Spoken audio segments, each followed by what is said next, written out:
Milionário traído pela namorada e sócio precisa viajar às pressas. Passa na casa da empregada e entrega as chaves da mansão à filha dela. Mas quando ele volta, fica chocado com o que encontra. Eduardo Bastos sempre acreditou que o sucesso era uma fortaleza, construída com tijolos de lógica, trabalho árduo e uma vigilância constante.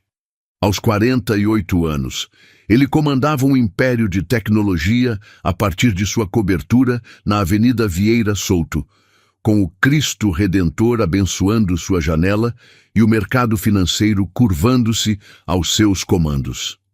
Ele era um homem que não deixava pontas soltas. Cada contrato era revisado à exaustão, cada investimento calculado ao milímetro. Sua vida era um reflexo dessa mentalidade, organizada, previsível e, acima de tudo, sob seu controle. Ou assim ele pensava. A noite em que seu mundo ruiu não começou com um estrondo, mas com um silêncio incômodo. Renata, sua namorada há 3 anos, uma mulher cuja beleza vibrante parecia preencher qualquer ambiente, havia cancelado o jantar de última hora. Uma enxaqueca terrível, meu amor, ela disse ao telefone, a voz um pouco mais ofegante do que o normal. Eduardo, prático como sempre, aceitou a desculpa sem questionar. Ele mesmo estava exausto. Havia passado o dia em uma reunião tensa sobre a fusão com um conglomerado alemão, uma negociação que vinha sendo sabotada por vazamentos internos inexplicáveis. Sozinho em sua sala de estar, cercado por obras de arte que valiam mais do que apartamentos inteiros, ele sentiu um vazio que o dinheiro não preenchia. Decidiu abrir um dos seus melhores vinhos, um Chateau Margaux, que guardava para uma ocasião especial. Enquanto o líquido rubi respirava no decantador, seu olhar recaiu sobre o tablet de Renata, esquecido na mesa de centro. Uma luz piscou, indicando uma nova mensagem. Normalmente, Eduardo jamais invadiria a privacidade de alguém. Era um princípio. Mas algo naquela noite, talvez a intuição aguçada de um homem acostumado a farejar traições no mundo dos negócios, o impeliu a pegar o aparelho. A tela se acendeu sem senha. E a mensagem estava ali, no topo da tela, vinda de um contato salvo como Gus. Ele engoliu a desculpa da enxaqueca. O caminho está livre. Me encontre no lugar de sempre. Traga os documentos que eu pedi. Com isso, na segunda-feira, a cadeira de presidente será minha. E nós dois finalmente teremos tudo. Gus, Gustavo, seu sócio, seu braço direito, o homem que ele considerava um irmão mais novo, a quem ensinara tudo o que sabia sobre o mercado. O ar pareceu ficar denso, pesado. Eduardo sentiu o sangue gelar nas veias e em seguida ferver em uma fúria silenciosa e devastadora. Não era apenas uma traição amorosa, um clichê sórdido de adultério. Era um golpe, uma conspiração fria e calculada, orquestrada pelas 2 pessoas em quem ele mais confiava no mundo. A enxaqueca de Renata, os vazamentos na empresa, as dificuldades na negociação com os alemães. As peças do quebra-cabeça se encaixaram com uma clareza brutal. Ele largou o tablet como se queimasse. O vinho, antes promessa de prazer, agora parecia um veneno. Caminhou até a imensa janela de vidro, olhando a cidade maravilhosa cintilar abaixo. As luzes do Rio de Janeiro, que sempre lhe pareceram um símbolo de suas conquistas, agora zombavam dele, testemunhas silenciosas de sua humilhação. Ele não era o rei em seu castelo. Era um tolo, cego pela confiança e talvez, admitiu com amargura, pela solidão que o tornou vulnerável aos encantos de uma mulher como Renata. A dor da traição era aguda, um punhal cravado no peito, mas por baixo dela, a mente de Eduardo já começava a operar. A raiva deu lugar a uma frieza cortante. Eles achavam que ele estava derrotado, lamentando uma dor de cabeça falsa em sua cobertura. Não podiam estar mais enganados. Ele não iria confrontá-los, não lhes daria o prazer de vê-lo quebrado. Ele iria desmantelá-los, peça por peça, usando a mesma arma que eles usaram contra ele. A surpresa. O plano se formou em sua mente com a velocidade de um processador. Os documentos que Gustavo mencionou, provavelmente cópias forjadas ou relatórios manipulados para incriminá-lo na reunião do conselho, marcada para a próxima semana. A matriz dos servidores da empresa, com os registros originais e backups invioláveis, ficava em São Paulo. Ele precisava ir para lá, imediatamente. Precisava reunir as provas irrefutáveis, que não apenas o salvariam, mas que enterrariam Gustavo e Renata sob o peso de seus próprios crimes. Ele se moveu com uma nova urgência. Em minutos, uma pequena mala de mão estava pronta. Documentos, carteira, um notebook seguro. Ele não podia usar seu motorista particular, um homem leal, mas que poderia, sem querer, comentar sobre a viagem repentina. Ele mesmo dirigiria até o aeroporto. Mas antes, havia uma última coisa: sua mansão. Um santuário que agora parecia contaminado. Ele não podia simplesmente deixá-la. Precisava de alguém de confiança para zelar por ela, para garantir que ninguém, especialmente Renata, entrasse ali na sua ausência. E só um nome veio à sua mente: Dona Maria. Sua governanta há mais de 20 anos.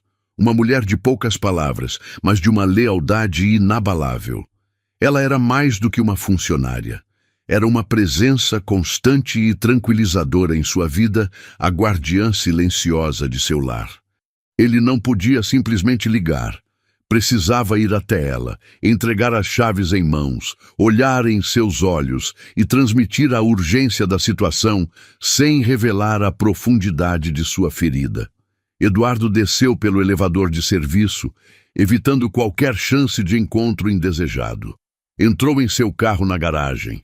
Um sedã discreto, não o conversível que usava com Renata.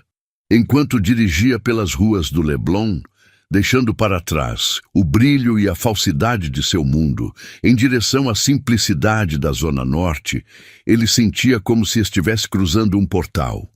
Deixava para trás o Eduardo Bastos, o magnata traído, e se tornava apenas um homem, ferido e em busca de um porto seguro, por mais temporário que fosse.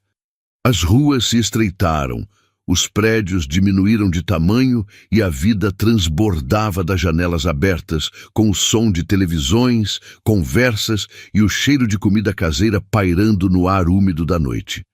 Ele estava a caminho de Olaria, um bairro que, para ele, existia apenas como o endereço de Dona Maria em sua folha de pagamento. Um lugar de gente trabalhadora, de rotinas que começavam antes do sol nascer, um universo paralelo ao seu. A fúria que o consumiu na cobertura havia se solidificado em uma determinação gélida. O plano era simples, mas arriscado.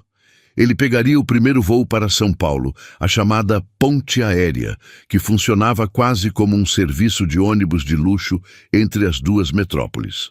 Em São Paulo, ele iria diretamente para o data center da empresa, uma fortaleza digital da qual ele, como fundador, possuía acesso irrestrito em qualquer nível. Lá, ele espelharia os servidores, criando uma cópia forense de cada e-mail, cada transação e cada documento trocado entre Gustavo e seus cúmplices. Ele sabia que Gustavo, apesar de ambicioso, era arrogante e descuidado. Certamente havia deixado um rastro digital. Com essas provas em mãos, ele poderia não apenas anular o golpe na reunião do conselho, mas iniciar um processo criminal que colocaria Gustavo e Renata exatamente onde mereciam. Enquanto dirigia, sua mente repassava os últimos meses, caçando sinais que ele havia ignorado. As viagens de negócios de Gustavo, sempre para destinos onde Renata coincidentemente tinha trabalhos como modelo. As perguntas dela, aparentemente inocentes, sobre as senhas de seus cofres digitais e sobre a saúde financeira da empresa. A insistência de Gustavo para que ele tirasse férias mais longas para descansar. Tudo se encaixava agora, formando um mosaico de engano tão óbvio que ele se sentia um idiota por não ter visto antes. A confiança, ele percebeu com uma pontada de amargura, era o mais eficaz dos véus. Finalmente, o GPS indicou a rua de Dona Maria. Era uma via modesta, com casas geminadas e carros estacionados rente à calçada. Ele parou o sedã escuro em frente ao número indicado. Um sobrado simples, mas bem cuidado, com um pequeno portão de ferro e vasos de samambaia pendurados na varanda. A luz da sala estava acesa, projetando uma sombra suave na cortina. Por um instante, Eduardo hesitou. O que ele estava fazendo ali, no meio da noite, levando seus problemas para a porta de uma mulher que só lhe oferecia serviço e respeito? Sentiu-se um intruso, um senhor feudal buscando auxílio em terras que não lhe pertenciam. Mas a necessidade era maior que o constrangimento. Ele precisava garantir a segurança de seu último refúgio. Ele desceu do carro, ajeitou o paletó e caminhou até o portão. Tocou a campainha, um som agudo que cortou o silêncio da rua. Esperou. Nenhuma resposta. Tocou novamente, um pouco mais longo desta vez. Ouviu um movimento lá dentro, passos leves se aproximando. A porta se abriu, mas não era o rosto familiar e enrugado de Dona Maria que o recebeu. A mulher que surgiu no umbral da porta o fez parar por um segundo. Era jovem, talvez no final dos seus 20 anos. Tinha a pele morena, cabelos pretos e longos presos em um coque despojado, e olhos castanhos, grandes e expressivos, que o encararam com uma mistura de surpresa e cautela. Ela não usava maquiagem e não precisava. Sua beleza era natural, serena, do tipo que não gritava por atenção, mas a comandava silenciosamente. Em seus braços, ela segurava uma criança pequena, uma menina de uns 2 ou 3 anos, que chupava o dedo e o observava com uma curiosidade sonolenta por cima do ombro da mãe. "Pois não?" a jovem disse, a voz firme, mas educada. Havia uma barreira protetora em seu tom, a de alguém que não estava acostumada a receber estranhos em um carro de luxo àquela hora da noite. Eduardo piscou, recompondo-se. "Boa noite. Desculpe o horário. Eu sou Eduardo Bastos, o patrão da Dona Maria. Eu estava procurando por ela." Ao ouvir o nome dele, a expressão da jovem suavizou-se um pouco, a desconfiança dando lugar ao reconhecimento. "Ah, sim, seu Eduardo. Mamãe fala muito do senhor. Eu sou Larissa, a filha dela." Ela ajeitou a menina no colo, que se aninhou em seu pescoço. "Infelizmente, minha mãe não está. Aconteceu um imprevisto." "Um imprevisto? Ela está bem?" ele perguntou, um genuíno tom de preocupação em sua voz. Dona Maria era uma rocha. Vê-la fraquejar era algo que ele mal podia conceber. Larissa suspirou e, pela primeira vez, ele viu um traço de cansaço em seus olhos. Ela sentiu umas dores muito fortes no peito hoje ao final da tarde, depois que chegou da casa do senhor. Meu pai a levou para o hospital do bairro. O médico achou melhor ela ficar internada em observação, fazer uns exames. Parece que a pressão subiu muito. Meu pai está com ela lá agora." A notícia caiu como mais um peso sobre os ombros já sobrecarregados de Eduardo. O pilar de confiança em que ele planejava se apoiar havia desmoronado. Seu plano tinha uma falha crítica. Ele olhou para Larissa, para a criança em seu colo, para a casa simples atrás dela. Ele estava em uma encruzilhada. Poderia dar meia volta, trancar sua mansão e esperar pelo melhor, correndo o risco de Renata usar sua própria chave para entrar e talvez até ajudar Gustavo a plantar alguma prova falsa contra ele. Ou poderia fazer algo impensado. Mas ele olhou novamente para Larissa. Havia uma decência em seu rosto, uma força tranquila que ele reconheceu. Era a mesma integridade que via em Dona Maria, passada de mãe para filha como uma herança invisível. E ele estava desesperado. O desespero nos faz quebrar nossas próprias regras. "Larissa", ele começou, a voz mais baixa, quase conspiratória. "Eu estou numa situação muito complicada. Preciso fazer uma viagem de emergência para São Paulo. Coisa de trabalho, muito séria. Eu ia pedir para sua mãe tomar conta da minha casa por alguns dias, apenas para garantir que ninguém entrasse. Ele fez uma pausa, medindo a reação dela. Larissa o ouvia atentamente, o senho levemente franzido, tentando compreender a urgência na voz daquele homem poderoso que parecia tão vulnerável à sua porta. Eu sei que é um pedido absurdo pedir para você ficar lá, ele continuou, tirando um pequeno molho de chaves do bolso. A chave principal da mansão, com seu chaveiro de prata, brilhou sob a luz fraca da varanda. Eu mal te conheço, mas eu confio na sua mãe mais do que em muita gente. E eu preciso de alguém de confiança, alguém que eu saiba que não vai deixar ninguém entrar, ninguém mesmo, especialmente a Renata, minha namorada. Ele disse a última palavra com um gosto amargo na boca. Larissa arregalou levemente os olhos. A menção de um nome, a instrução específica para barrar a namorada do patrão. Ela não era ingênua. Entendeu que havia algo muito mais profundo e doloroso acontecendo ali. Ela olhou para as chaves na mão dele e depois para o rosto do homem. Viu a exaustão, a angústia e um pedido mudo de ajuda. Ela tinha seus próprios problemas, a mãe no hospital, uma filha pequena para criar sozinha, a faculdade de enfermagem que tentava conciliar com bicos para pagar as contas. A última coisa que precisava era se envolver no drama pessoal de um milionário. Mas então ela pensou em sua mãe. Pensou na lealdade que Dona Maria dedicava àquele homem, no respeito com que sempre falava dele. Seu Eduardo é um homem bom, minha filha. Justo, ela sempre dizia. E havia algo na urgência dele que a comoveu. Não era uma ordem, era uma súplica. Eu não sei, seu Eduardo. Ela hesitou, a responsabilidade da proposta pesando sobre ela. É uma mansão, e eu tenho a Lara. Ela olhou para a filha, que agora dormia profundamente em seu ombro. A casa tem tudo, ele disse rapidamente, como se estivesse fechando um negócio. Comida, segurança, espaço. Seria até melhor para a menina do que ficar aqui, com você tendo que se preocupar com o hospital. Por favor, serão apenas alguns dias, 3, talvez 4. Eu pagarei o que for preciso pelo seu tempo, pela sua ajuda. O dinheiro não a moveu. Mas a lógica do argumento, sim.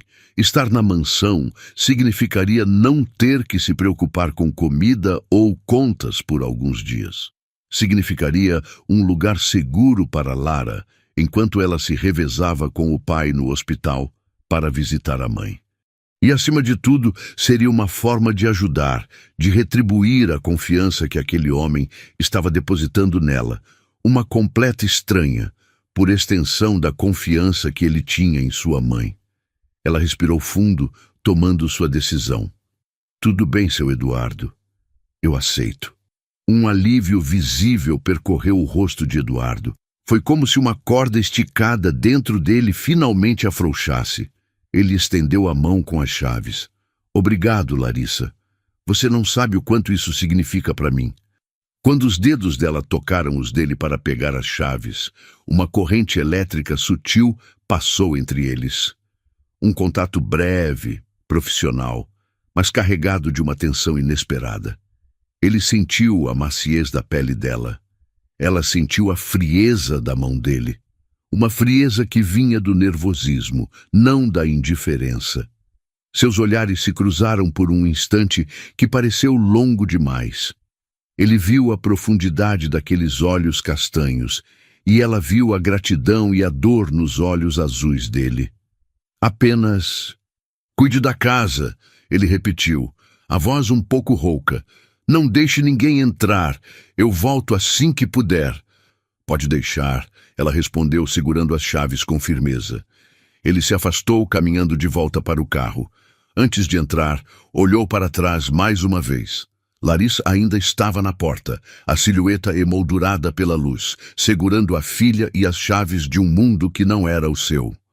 Havia uma beleza e uma dignidade naquela cena que o atingiram de uma forma que nenhuma obra de arte em sua coleção jamais conseguiu.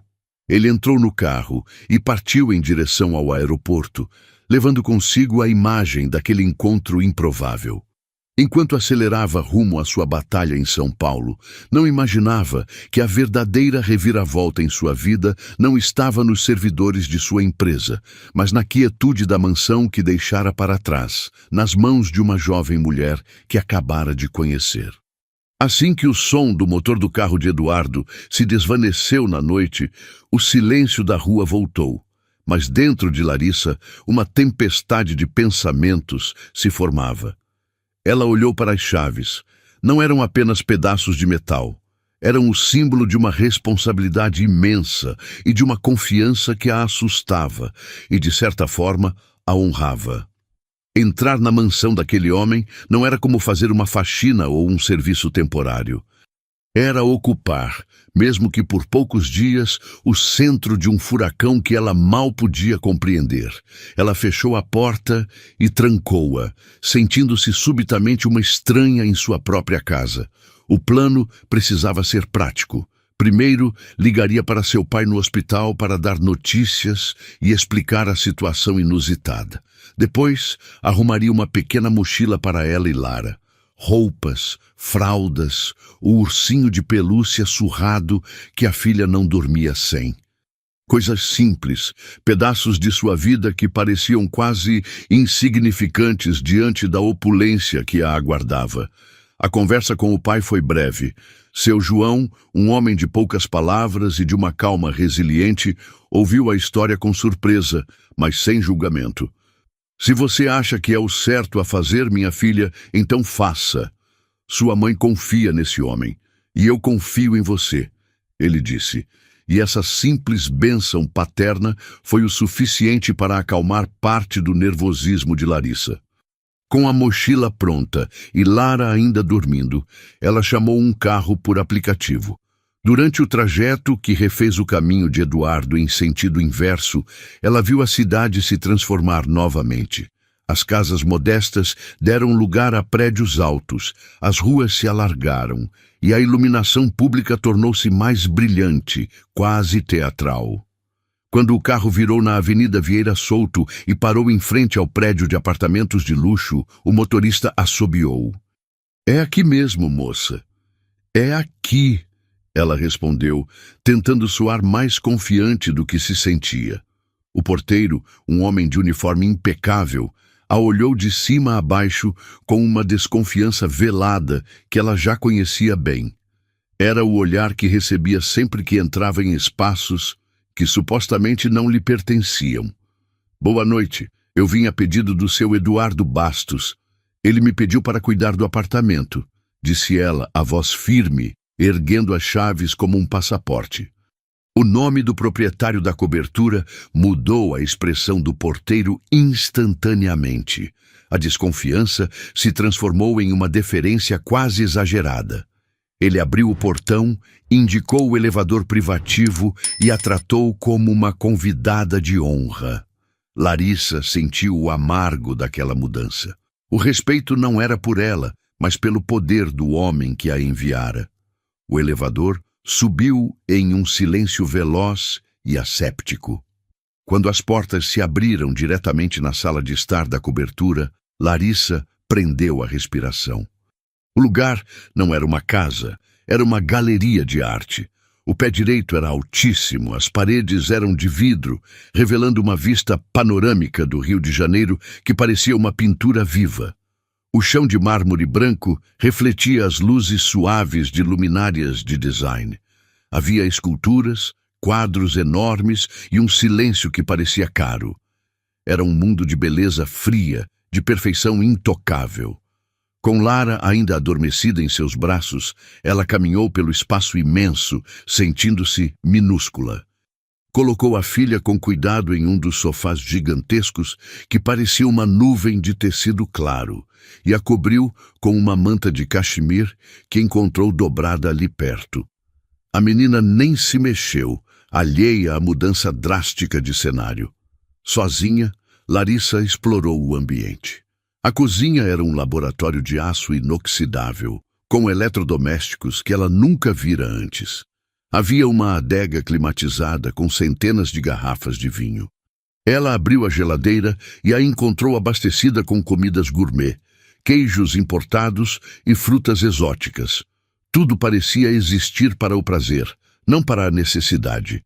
Ela encontrou o quarto principal, a suíte de Eduardo. A cama era do tamanho de seu próprio quarto em olaria. Um lado estava perfeitamente arrumado, o outro levemente desfeito, onde ele provavelmente se sentara mais cedo. Sobre o criado mudo, ela viu o tablet, a tela escura. Ao lado, um porta-retratos digital exibia fotos de Eduardo com a mulher que ele chamava de Renata. Uma loira deslumbrante, sempre sorrindo para a câmera em cenários paradisíacos. Larissa sentiu uma pontada de algo que não soube nomear. Piedade? Curiosidade? Ela desviou o olhar. Não era da sua conta. Sua tarefa era simples: cuidar da casa. E cuidar da casa significava torná-la, de alguma forma, habitável para ela e sua filha. Ela encontrou um quarto de hóspedes, igualmente luxuoso, mas menos pessoal. Decidiu que seria ali que ficariam. Enquanto arrumava suas poucas coisas no closet espaçoso, sentiu a ironia da situação. Ela, que lutava para pagar o aluguel de sua casa simples, agora era a guardiã de um palácio vazio. Na manhã seguinte, a mansão acordou com um som que provavelmente não ouvia há muito tempo. A risada de uma criança. Lara, ao despertar, ficou fascinada com o espaço. Andou pelo mármore frio, bateu palmas para o próprio eco e ficou com o rostinho colado na janela, apontando para os barquinhos na praia lá embaixo. Ver a alegria genuína da filha naquele ambiente estéril aqueceu o coração de Larissa. Talvez aqueles dias não fossem ser tão ruins, afinal. Ela decidiu que não viveria ali como uma fantasma. Preparou um café da manhã simples para as duas na cozinha futurista, ignorando os ingredientes sofisticados e usando o trivial: ovos, pão, mamão. Enquanto comiam, ela colocou uma música infantil no sistema de som do apartamento e o som de A Galinha Pintadinha ecoou pela sala de estar. Um ato quase subversivo de normalidade. O dia passou em uma rotina que ela mesma criou. Brincou com Lara, explorou os cômodos, leu um de seus livros da faculdade na varanda, com a brisa do mar no rosto. À noite, depois de colocar Lara para dormir no quarto de hóspedes, ela se sentou no sofá da sala, olhando as luzes da cidade. Enquanto isso, a centenas de quilômetros de distância, em São Paulo, Eduardo Bastos operava com a precisão de um cirurgião em uma sala de guerra. A adrenalina e a fúria o mantinham alerta. Do aeroporto, tinha ido direto para o data center da empresa, um prédio anônimo e sem janelas na periferia da cidade, a verdadeira fortaleza de seu império. Usando seus privilégios de administrador-mestre, ele iniciou o processo de espelhamento dos servidores de comunicação. Era um trabalho meticuloso, que exigia paciência e conhecimento técnico. Enquanto os terabytes de dados eram copiados, ele começou a pesquisar as atividades recentes de Gustavo, os registros de acesso, os logs de impressão, as conexões remotas. E o que encontrou confirmou seus piores medos, mas também lhe deu uma satisfação sombria. Gustavo fora incrivelmente arrogante. Ele usara a rede da própria empresa para se comunicar com advogados especializados em aquisições hostis.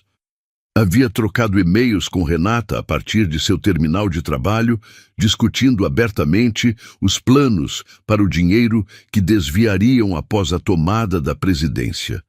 E o mais grave, Eduardo descobriu uma pasta oculta no servidor, contendo relatórios financeiros adulterados e um dossiê forjado que o pintava como um executivo senil e corrupto, o documento perfeito para ser apresentado na reunião do conselho.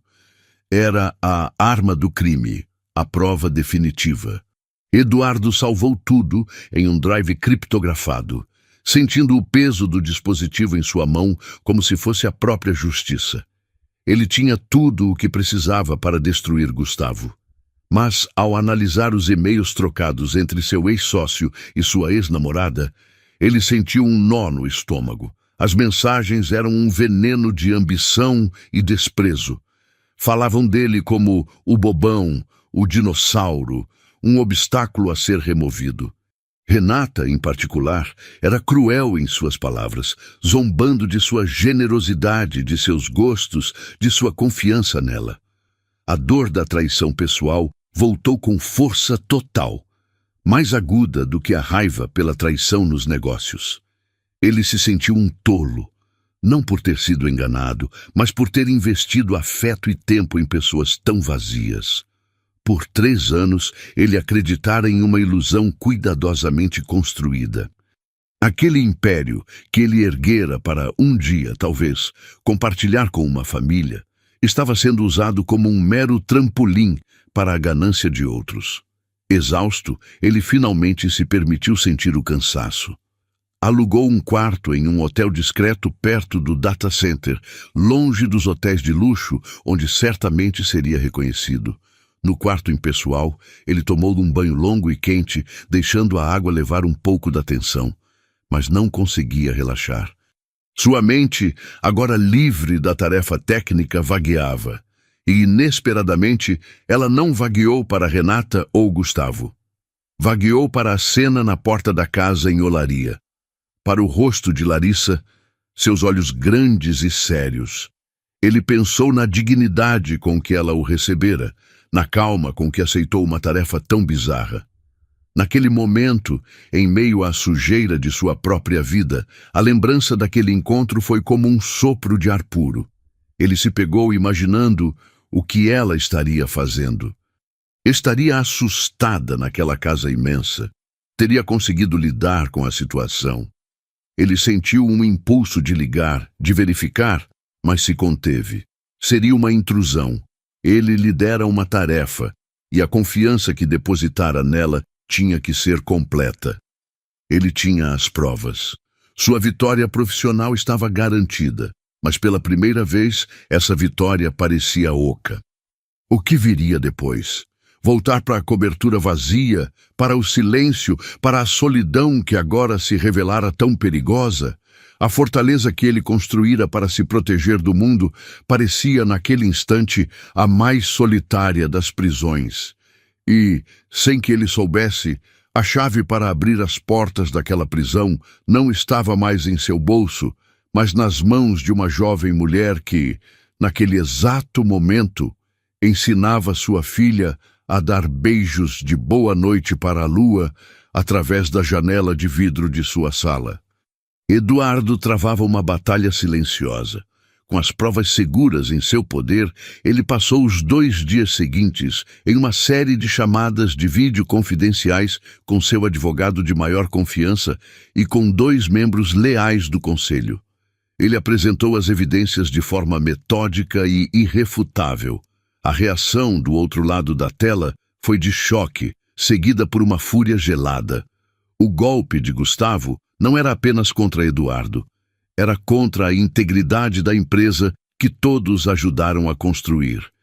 A reunião do conselho foi antecipada e um plano de ação foi traçado para remover Gustavo e seus cúmplices sem criar um pânico no mercado. Sua vitória estava selada. Mas a cada noite, ao voltar para o quarto de hotel impessoal, a sensação de vazio o consumia. O trabalho, que sempre fora seu refúgio, agora parecia apenas uma distração. A adrenalina da batalha estava se esvaindo, deixando para trás o resíduo amargo da traição. No 4º dia, com tudo alinhado em São Paulo, ele sentiu uma urgência avassaladora de voltar. Não era mais sobre proteger sua casa, era sobre voltar para a sensação de lar que ele, paradoxalmente, só começou a vislumbrar depois de entregá-la a uma estranha. Ele comprou a passagem para o primeiro voo da tarde, o coração batendo com uma expectativa que não sentia há anos. A volta para o Rio foi um borrão. Ele pegou um táxi no aeroporto, a ansiedade crescendo a cada quilômetro. Quando finalmente chegou ao prédio, subiu no elevador privativo, a chave na mão. Hesitou por um instante antes de abrir a porta. O que ele encontraria? Uma casa silenciosa e vazia, com um bilhete de agradecimento sobre a mesa? Ou algo mais? Ele girou a chave e abriu a porta. E ficou ali, paralisado. O silêncio que ele esperava não estava lá. Em seu lugar, havia o som suave de uma melodia de piano vindo do sistema de som. A luz do fim de tarde entrava pelas janelas, pintando o ambiente com tons de laranja e dourado. E no meio da sua sala de estar, no tapete persa que valia uma fortuna, estava a cena que o desarmou completamente. Larissa estava sentada no chão, de costas para ele, e em sua frente a pequena Lara, cambaleando em suas perninhas, dançando seus passos sozinha, rindo um riso puro e cristalino. Larissa bateu palmas, o rosto iluminado por um sorriso de puro encanto e orgulho maternal. "Isso, minha filha, que lindo você dançando essa musiquinha", ela dizia, a voz cheia de ternura. Eduardo ficou ali, parado no umbral da porta, sentindo-se um intruso na cena mais bela que já testemunhara. Aquele espaço, antes um showroom de sua riqueza, havia sido transformado. Havia vida ali, havia calor, havia amor. A risada da criança e o sorriso da mãe eram mais valiosos do que qualquer coisa que ele possuía. Ele fechou a porta suavemente, e o clique fez Larissa se virar. O sorriso em seu rosto desapareceu, substituído por uma expressão de surpresa. Ela se levantou rapidamente, ajeitando o vestido simples que usava, o rosto corando. "Seu Eduardo, o senhor voltou. Eu não ouvi." "Não, por favor, não se levante", ele disse, a voz mais suave do que pretendia. "Eu que peço desculpas por entrar assim. A cena estava linda." Ele se aproximou devagar para não assustar a criança. Lara o olhou com seus olhos grandes e curiosos, sem medo. Eduardo sentiu seu coração, tão acostumado a negociações hostis e traições, derreter-se um pouco. "Parece que eu cheguei em um momento histórico", ele disse, sorrindo para a menina. Larissa sorriu de volta, um sorriso tímido. Ela escolheu seu tapete para a grande estreia. A conversa que se seguiu foi leve, quase banal. Ele perguntou sobre a mãe dela e Larissa contou, aliviada, que Dona Maria estava melhorando e provavelmente teria alta em alguns dias. Ela perguntou se a viagem dele fora bem-sucedida. "Foi esclarecedora", ele respondeu, a palavra carregada de um peso que ela não podia compreender totalmente. "Resolvi o que precisava ser resolvido. Larissa, eu ainda vou precisar que você fique por aqui mais um tempo. Não consegui organizar tudo. Sua mãe ainda não está bem para retornar e a casa precisa de cuidado. E você está fazendo isso muito bem." Era uma mentira, e ambos sabiam disso. A desculpa era frágil, transparente. Ele não precisava mais dela ali para proteger a casa. Ele a queria ali porque a presença dela e da filha havia preenchido um vazio que ele nem sabia que existia. Larissa o olhou, uma pergunta silenciosa em seus olhos. Ela sentiu a falsidade na desculpa dele, mas também sentiu a sinceridade na necessidade por trás dela. Ela, que estava prestes a arrumar suas coisas para voltar para casa, sentiu uma estranha relutância em partir. "Tudo bem, seu Eduardo. Eu fico", ela respondeu, a voz baixa.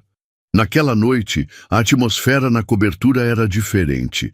Havia uma consciência mútua, uma tensão delicada no ar.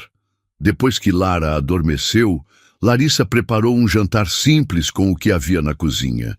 Ele insistiu em ajudar, desajeitado e fora de lugar em seu próprio ambiente culinário. Eles comeram na mesa da cozinha, não na imponente sala de jantar, o que tornou tudo mais íntimo. A conversa fluiu de forma surpreendente. Ele não falou de negócios ou de traições. Perguntou sobre a faculdade dela, sobre seus sonhos de ser enfermeira. Ela, por sua vez, perguntou sobre os livros de bossa nova que ele tinha, e ele falou com uma paixão que ela nunca imaginaria, contando histórias de sua juventude em Copacabana, antes do dinheiro e do império. Eles descobriram um ao outro em pequenas confissões, em sorrisos compartilhados. Em um momento, ao alcançarem o saleiro ao mesmo tempo, seus dedos se tocaram sobre a mesa. Foi um toque breve, acidental, mas a eletricidade foi instantânea e inegável. Ambos recuaram a mão como se tivessem se queimado. O ar ficou denso, carregado de possibilidades não ditas. O olhar dele encontrou o dela, e por um longo segundo o mundo pareceu parar. Havia um abismo entre eles, de idade, de classe social, de experiência de vida, mas naquele instante o abismo parecia apenas um pequeno passo. Nenhum dos dois ousou dar esse passo, ainda. Mas a semente daquela possibilidade, uma vez plantada, começou a germinar no silêncio compartilhado da cobertura. Os dias seguintes se desdobraram em uma nova e inesperada rotina. Eduardo, embora tivesse todas as provas de que precisava contra Gustavo, ainda tinha que manter as aparências até a reunião do conselho, marcada para o final da semana seguinte. Ele saía para o escritório todas as manhãs, vestindo a armadura de CEO implacável, mas sua mente e seu coração permaneciam na cobertura. Cada reunião parecia longa demais, cada telefonema, uma interrupção.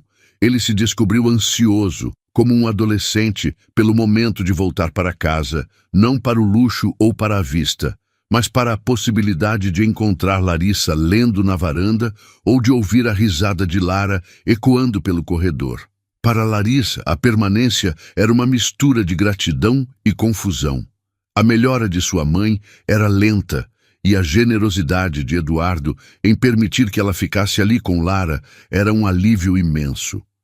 No entanto, a cada dia, a linha entre ser uma ajudante e algo mais se tornava mais turva. Ela se via cuidando da casa não por obrigação, mas por um desejo genuíno de tornar o ambiente mais acolhedor para ele. Deixava um lanche pronto para quando ele voltava, escolhia uma música suave para o fim de tarde e, sem perceber, transformava aquele espaço frio em um refúgio para ambos.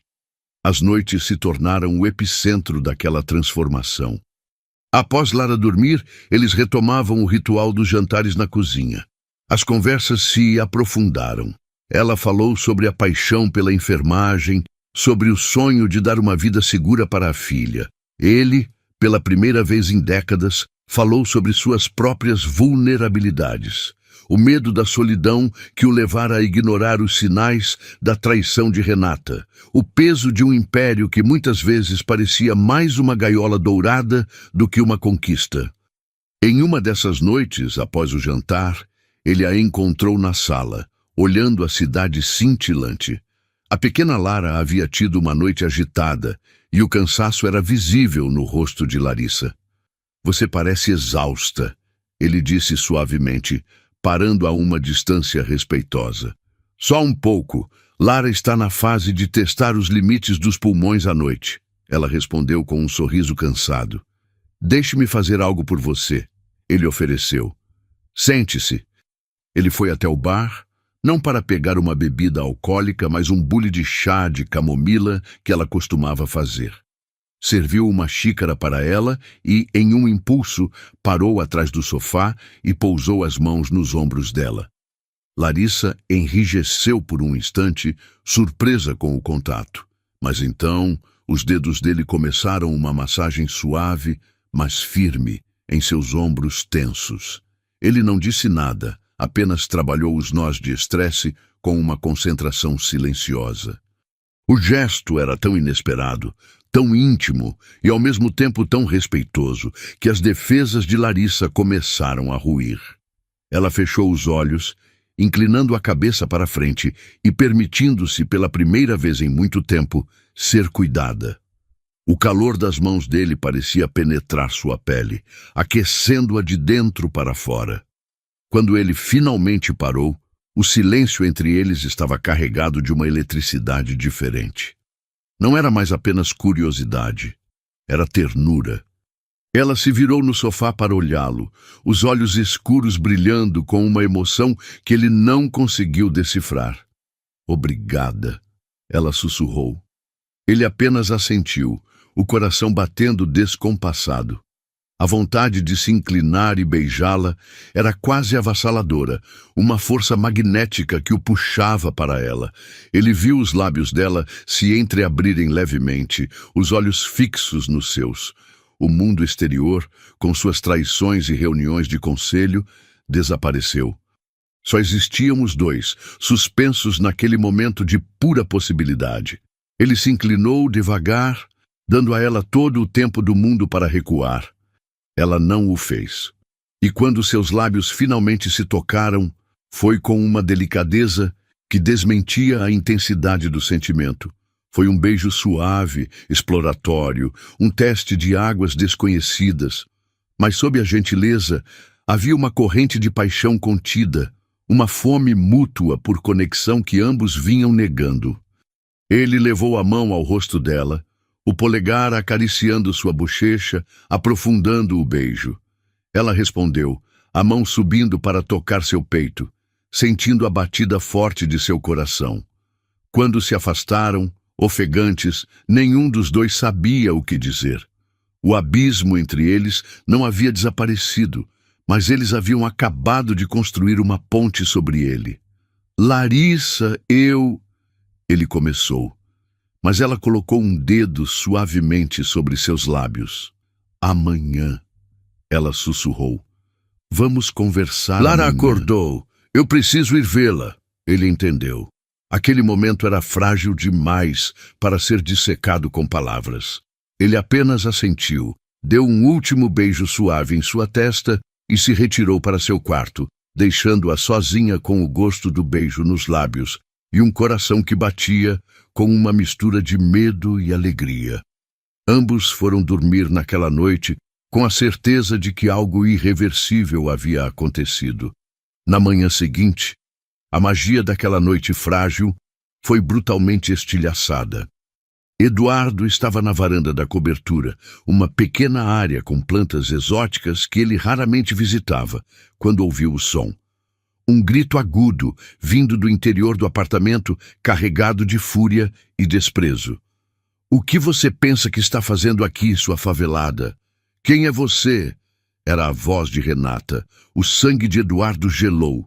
Ele correu para dentro, o coração martelando contra as costelas. Na sala de estar, a cena era feia e cruel. Renata, vestida impecavelmente em um tailleur branco, estava parada como uma predadora, o rosto contorcido em uma máscara de nojo. Em sua frente, Larissa. Renata a segurava com as duas mãos, o corpo tenso, o rosto pálido, mas os olhos firmes. Quem é você para estar na minha casa? Para tocar nas minhas coisas? Está tendo um caso com meu marido? Cadê ele? Renata! A voz de Eduardo soou como um trovão. Ela se virou, surpresa ao vê-lo. Um sorriso venenoso se formou em seus lábios. Eduardo, meu amor, você voltou e há tempo de me ajudar a expulsar o lixo. O que essa mulher está fazendo aqui? É a nova faxineira ou alguma peguete sua? Ah, preciso pegar meu tablet que esqueci aqui também. Larissa sentiu cada insulto como um tapa no rosto. A humilhação era um fogo que subia por sua garganta, queimando. Ela queria gritar, queria se defender, mas as palavras não saíam. É isso agora, Eduardo? Renata continuou, o tom subindo para um escárnio teatral. Me trocou por uma qualquer da periferia, uma empregadinha? Eu não acredito que você desceu a esse nível. Mas eu entendo, elas são fáceis, não é? Fazem qualquer coisa por um pouco de dinheiro. Eduardo caminhou até ficar entre as duas mulheres, o rosto uma máscara de fúria controlada. Renata, você não tem o direito de aparecer aqui. Sua chave não funciona mais. Como você entrou? O porteiro é um idiota, querido. Um pouco de charme e ele abre qualquer porta, ela disse desdenhosa. Mas isso não importa. O que importa é que você voltou e vamos sair, vamos almoçar fora. Mas antes me explique sobre essa aí na nossa casa. Não existe nossa casa, ele disse, a voz cortante como vidro. E você não tem o direito de insultar ninguém aqui. Eu sei de tudo. Sei do seu caso com o Gustavo. Sei do golpe que vocês armaram. A cor sumiu do rosto de Renata. O choque foi visível, mas durou apenas 1 segundo, logo substituído por um desafio rancoroso. Você deve estar maluco. Está falando bobagens, porque está na frente de outra mulher. Você vai se arrepender disso, Eduardo. Essas mulheres se fazem de boazinhas, de vítimas, mas são todas iguais. Só querem te dar o golpe. Abra os olhos. Ela só está aqui pelo seu dinheiro. Larissa ouviu tudo. Cada palavra venenosa se cravando em sua alma. Mas o que a feriu mais profundamente não foram os insultos de Renata. Foi o silêncio de Eduardo. Ele a defendeu da intrusão de Renata, mas não da acusação. Ele estava ali, paralisado entre seu passado sórdido e seu presente incerto, e em sua hesitação, em sua ausência de uma defesa clara e imediata de sua honra, Larissa sentiu uma humilhação ainda maior. Ele não disse, ela não é nada disso. Ele não disse, eu confio nela. Ele apenas ficou em silêncio. E aquele silêncio foi a única resposta que ela precisava. Respirando fundo, ela ergueu a cabeça. A palidez em seu rosto deu lugar a uma dignidade ferida. Com uma calma que surpreendeu a todos, inclusive a si mesma, ela se virou para Eduardo, ignorando completamente a presença de Renata. Obrigada pela oportunidade, seu Eduardo, disse ela, a voz firme, sem um pingo de tremor. Mas eu não posso ficar onde não sou bem-vinda e onde minha presença causa esse tipo de problema. E principalmente onde minha integridade é questionada. Sem esperar por uma resposta, ela se virou e caminhou em direção ao quarto de hóspedes, com a cabeça erguida e as costas retas. Cada passo era uma declaração de sua autoestima. Ela não era uma vítima. Ela era uma mulher que tinha um lugar para onde voltar, uma vida para viver, e não precisava daquele palácio de vidro para se sentir valiosa.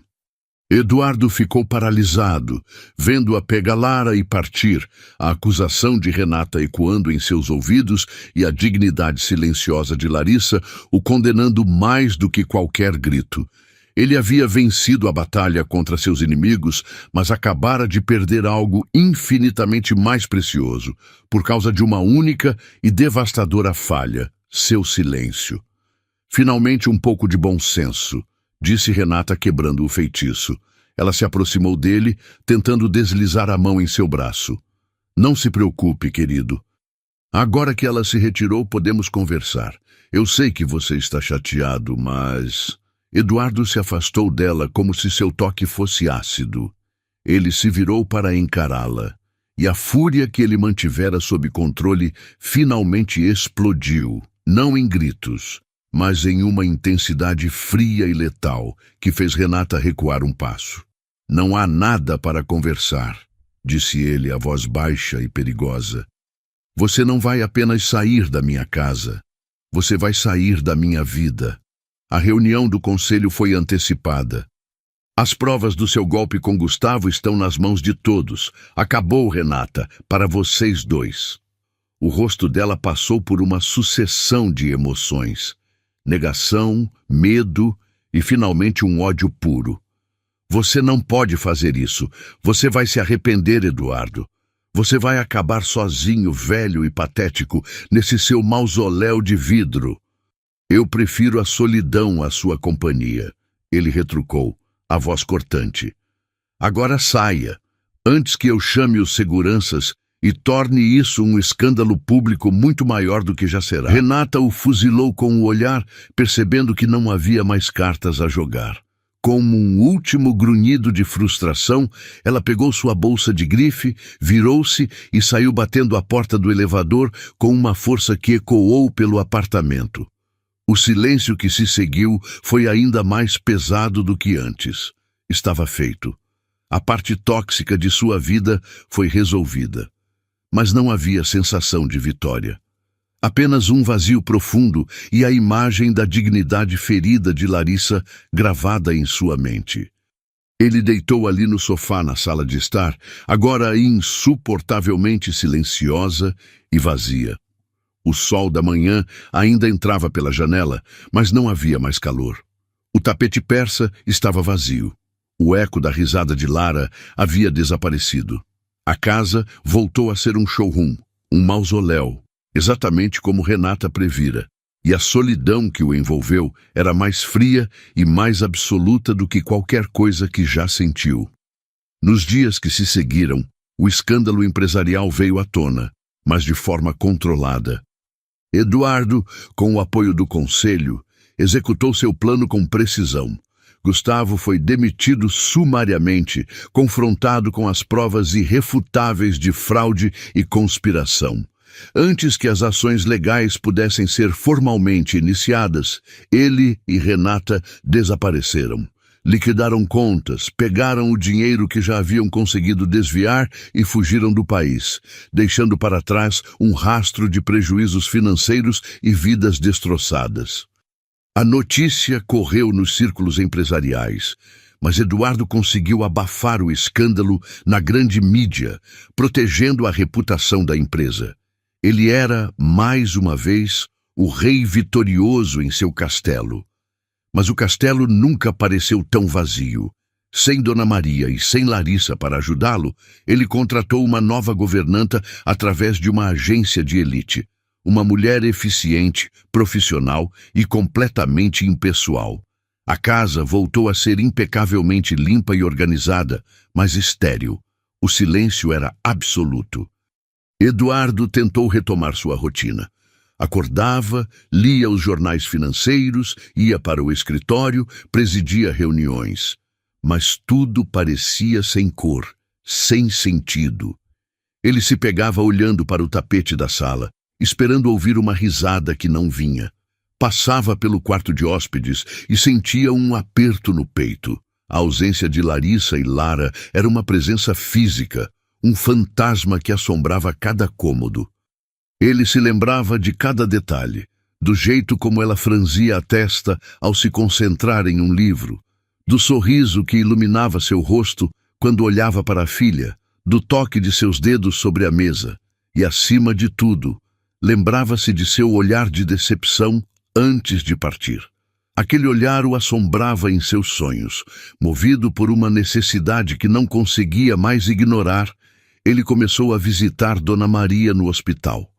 Ela havia melhorado, mas precisava de repouso e acompanhamento. Ele chegava com flores, frutas, oferecia ajuda com as despesas médicas que ele insistia em cobrir integralmente. Dona Maria ficava grata, mas seu pai, seu João, o recebia com uma polidez fria, uma distância que Eduardo sabia que merecia. Ele ia com a desculpa de ver como Dona Maria estava, mas no fundo, a cada visita, seu coração acelerava com a esperança de encontrar Larissa. E às vezes ele a encontrava. Ela estava sempre lá, cuidando da mãe, conversando com os médicos, sua competência e sua calma naturais em pleno exercício. Mas para ele, ela era distante. Agradecia a ajuda com a mãe com uma educação formal que era mais dolorosa do que qualquer acusação. Obrigada, seu Eduardo. O senhor é muito gentil. Não precisava se incomodar, seu Eduardo. Ela o mantinha a uma distância segura, erguendo um muro de polidez impenetrável. Através de conversas com Dona Maria, ele foi juntando os pedaços da história dela, uma história que ele deveria ter perguntado antes. Descobriu que ela era uma das melhores alunas de sua turma de enfermagem, mas que teve que trancar por não ter condições de pagar. Descobriu que o pai de Lara era um namorado da juventude que a abandonou assim que soube da gravidez, sumindo no mundo. Descobriu que ela enfrentava tudo: a faculdade, a maternidade solo, os bicos para pagar as contas. com uma coragem e uma dignidade que o deixavam humilhado. Ele via a força nela, uma resiliência forjada no fogo da vida real, não nas batalhas assépticas das salas de reunião. E a admiração que sentia por ela se transformou dia após dia em algo mais profundo, mais doloroso e mais real. Ele não estava apenas encantado, ele estava irremediavelmente apaixonado pela mulher que ele deixou partir. Apaixonado por sua força, por sua integridade, por sua capacidade de criar beleza e amor em meio às dificuldades. A percepção o atingiu com a força de uma revelação. Todo o seu sucesso, seu dinheiro, seu poder, nada daquilo importava. Ele trocaria tudo por um único sorriso genuíno dela, pela chance de voltar àquela noite na cozinha e desta vez ter a coragem de não recuar a mão. Num fim de tarde, a chuva caía, lavando a cidade, e ele dirigiu até a olaria. Dona Maria havia recebido alta e estava em casa. Eduardo ficou dentro do carro por longos minutos, reunindo uma coragem que nunca precisou ter para fechar um negócio de bilhões de dólares. Finalmente, ele respirou fundo, saiu do carro e caminhou sob a chuva até o pequeno portão de ferro. Bateu à porta, o som abafado pela cortina de água. A porta se abriu e lá estava ela, Larissa. Surpresa, o cabelo levemente úmido, vestindo uma roupa simples de ficar em casa. Ela o olhou, a expressão indecifrável. Eduardo? Ela disse, usando o nome dele sem o seu pela primeira vez, o que o pegou de surpresa. Ele estava encharcado, o terno caro amassado, o cabelo grudado na testa. Ele não parecia um magnata, parecia apenas um homem vulnerável e desesperado. Eu sei que talvez eu seja a última pessoa que você queira ver. Ele começou, a voz embargada, lutando para encontrar as palavras certas. Mas eu não podia mais ficar sem dizer isso. Ela não respondeu, apenas o observou, os braços cruzados, esperando. Ele continuou, as palavras saindo em um jorro de emoção contida. Desde o dia em que você saiu, minha casa não é mais a mesma. Ela voltou a ser o que era antes, um lugar vazio, silencioso, sem vida. Quando você e a Lara estavam lá, mesmo sendo poucos dias, tudo fazia sentido. Tinha calor, tinha risada, tinha um motivo para voltar no fim do dia. Os olhos dela brilharam com lágrimas não derramadas, mas seu rosto permaneceu impassível.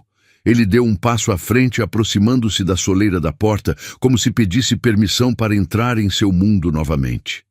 Eu não estou aqui só para pedir desculpas pelo meu silêncio. Não há desculpa para aquilo. Eu fui um covarde. Eu fiquei paralisado e te magoei, e vou me arrepender disso pelo resto da minha vida. Eu estou aqui para te pedir uma chance. Não para consertar o passado, mas para construir um futuro. Uma chance de mostrar que o homem que você começou a conhecer naquela noite na cozinha é quem eu realmente quero ser. Uma chance de fazer da minha casa um lar de verdade, mas só se for com você e com a sua filha. As lágrimas que Larissa tanto segurara finalmente rolaram por seu rosto. Ela as enxugou rapidamente com as costas da mão. O coração dela estava em guerra. A mágoa ainda estava lá, mas a sinceridade na voz dele, a dor em seus olhos eram inegáveis. Ela também sentiu falta dele. Sentiu falta das conversas, da inteligência dele, da gentileza que vira por trás da fachada de poder. E Lara, nos últimos dias, vinha perguntando pelo moço grande que sorria para ela. Ela abaixou os braços, o corpo relaxando um pouco. E em um sussurro, tão baixo que a chuva quase o encobriu, ela disse, a gente também sentiu a sua falta. Foi tudo o que ele precisava ouvir. Um fio de esperança, frágil, mas luminoso. Ele a olhou, abraçou-a, o coração transbordando de um alívio que era quase doloroso. Eles ficaram ali, na porta, com a chuva caindo ao redor, um abismo de dor e mal-entendidos entre eles, mas com uma ponte de saudade e de um sentimento inegável começando a ser construída. Naquele instante, sob o céu cinzento do Rio de Janeiro, uma nova história, uma história de redenção, de perdão e de um amor improvável, mas verdadeiro, estava finalmente pronta para começar. Meses depois, a cobertura na Avenida Vieira Souto já não era a mesma. O silêncio caro e a perfeição de galeria de arte haviam dado lugar a uma sinfonia de vida. Risadas ecoavam onde antes havia apenas o som do vento, e pequenos desenhos coloridos, orgulhosamente fixados com ímãs na porta da geladeira de aço inoxidável, eram agora as obras de arte mais valiosas da casa. Eduardo Bastos, o homem que um dia mediu a vida em contratos e ações na bolsa, agora a média em outras unidades, a altura de Lara marcada a lápis na parede da cozinha, o número de histórias lidas antes de dormir, a intensidade do abraço que recebia na porta todos os dias ao voltar para casa. Ele descobriu que a verdadeira riqueza não estava em sua conta bancária, mas no som de sua esposa, Larissa, chamando-o para o jantar e no grito alegre de papai que o recebia. Ele nunca se esqueceria da primeira vez que Lara o chamou assim. Foi em um domingo ensolarado no parque, cerca de 6 meses depois daquele reencontro na chuva. A menina tropeçou e caiu. Ele correu para pegá-la no colo, e ela, entre lágrimas e um joelho ralado, aninhou-se em seu peito e soluçou. Papai, dodói. Naquele instante, o coração de Eduardo, que resistira a golpes no mercado e traições, se partiu e se refez, maior e mais forte do que nunca. Ele chorou ali mesmo, abraçado à pequena, sob o olhar emocionado de Larissa. Dona Maria, com a saúde plenamente recuperada, finalmente aceitou a aposentadoria que Eduardo tanto insistiu em lhe dar. Mas ela não se afastou. Trocou o uniforme de governanta pelo título orgulhoso de avó em tempo integral e, para a diversão de todos, de sogra fiscalizadora.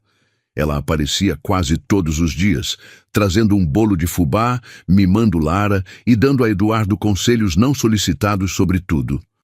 E Eduardo, para surpresa de si mesmo, adorava cada momento. Seu João, o sogro antes desconfiado, agora era seu parceiro de dominó nos fins de semana, os dois compartilhando um silêncio confortável e uma amizade improvável. Com o apoio incondicional de Eduardo, Larissa voltou para a faculdade de enfermagem. Ele a via passar noites em claro, estudando, e sentia um orgulho imenso de sua determinação. No dia de sua formatura, ele estava na primeira fila, aplaudindo mais alto que todos, com Lara no colo, gritando, mamãe! Larissa, com o diploma na mão e lágrimas nos olhos, sabia que havia realizado seu sonho não apenas por sua própria força, mas porque finalmente encontrara alguém que acreditava nela tanto quanto ela mesma. Do outro lado da história, o silêncio foi absoluto. Nunca mais se ouviu falar de Renata ou Gustavo. Seus nomes se tornaram um sussurro distante, uma nota de rodapé na história de Eduardo, um lembrete sombrio de que a ganância e a traição, no fim, levam apenas ao vazio e ao desaparecimento. Eles haviam se apagado da existência enquanto a vida de Eduardo florescia de formas que eles jamais poderiam conceber. Numa tarde de sábado, a família estava reunida na sala de estar. Eduardo lia um livro no sofá, Lara montava um quebra-cabeça no tapete e Larissa se aproximou dele, o rosto com uma expressão que era uma mistura de nervosismo e alegria contida. Ela segurava um envelope branco nas mãos. Eduardo, preciso te contar uma coisa, disse ela, sentando-se ao seu lado. Ele baixou o livro, intrigado. Aconteceu alguma coisa? Ela não respondeu, apenas lhe entregou o envelope. Ele o abriu e tirou de dentro uma imagem granulada de ultrassom. Ele olhou, confuso por um instante, tentando decifrar as formas, e então ele viu, não uma, nem duas, mas 3 pequenas manchas, 3 pequenos milagres pulsando com vida. Ele ergueu os olhos para Larissa. a boca aberta, sem palavras. Trigêmeos, ela sussurrou, rindo em meio às lágrimas. O médico disse que nossa família vai crescer, um pouco mais rápido do que o planejado. Eduardo ficou paralisado, a imagem tremendo em suas mãos. O homem que um dia temeu a solidão em uma mansão vazia estava prestes a ter uma casa tão cheia que o silêncio se tornaria a mais rara das iguarias. Ele olhou para Larissa, sua esposa, sua parceira, a mulher que o salvara de si mesmo. Olhou para Lara, que agora se aproximava curiosa para ver o que emocionava os pais, e olhou para a imagem em suas mãos, a promessa de um futuro barulhento, caótico e absolutamente perfeito. Ele começou a rir. Uma risada genuína, profunda, que vinha do fundo da alma. Uma risada de pura felicidade e de um amor que, nascido da traição e do desespero, havia se transformado na mais bela e abundante das colheitas. Ele puxou Larissa e Lara para um abraço apertado, e ali, no coração de seu lar transformado, ele soube, com uma certeza inabalável, que era o homem mais rico e sortudo do mundo. Que final, não é mesmo? O que você achou dessa história? Dê sua nota de 0 a 10 e mostre seu apoio curtindo o vídeo e se inscrevendo no canal para não perder as próximas histórias que estão por vir. Um grande abraço e muito obrigado.